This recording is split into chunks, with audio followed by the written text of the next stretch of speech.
من از سفر باز آمدم برا به پیشوازی من، نمیشنوی ای آشنا مگر تو آوازی من. به هر کجا که رفتم نکردمت فراموش، بیا بیا باری دیگر بگیرمت در آغوش. برای تو فرزانه میخوان عاشقانه، تا که در این زمانه ارمان به دل نمانه.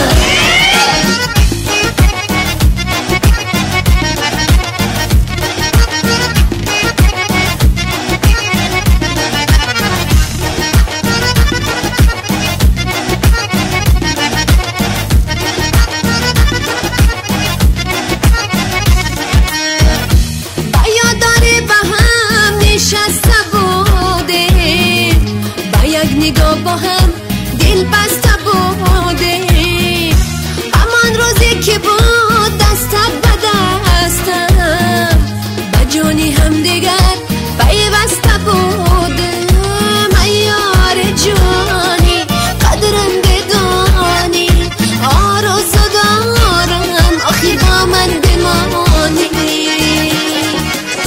من از سفر باز آمدم برا به پیشوازی من، نمیشنوی ای آشنا مگر تو آوازی من. به هر کجا که رفتم نکردمت فراموش، بیا بیا باری دیگر بگیرمت در آغوش. برای تو فرزانه میخوان عاشقانه، تا که در این زمانه ارمان به دل نمانه.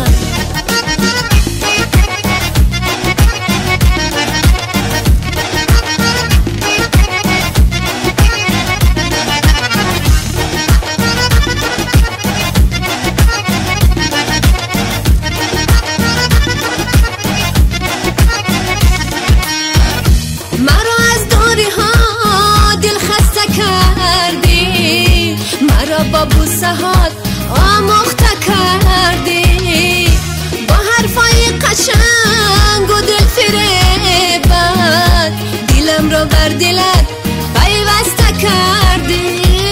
ای یار جانی قدرم تو دانی، آرزو دارم آخی با من بمانی.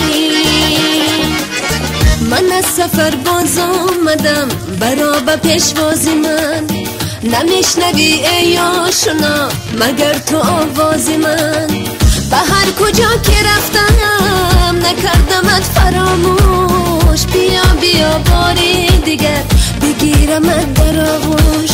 برای تو فرزانه میخوان عاشقانه، تا که در این زمان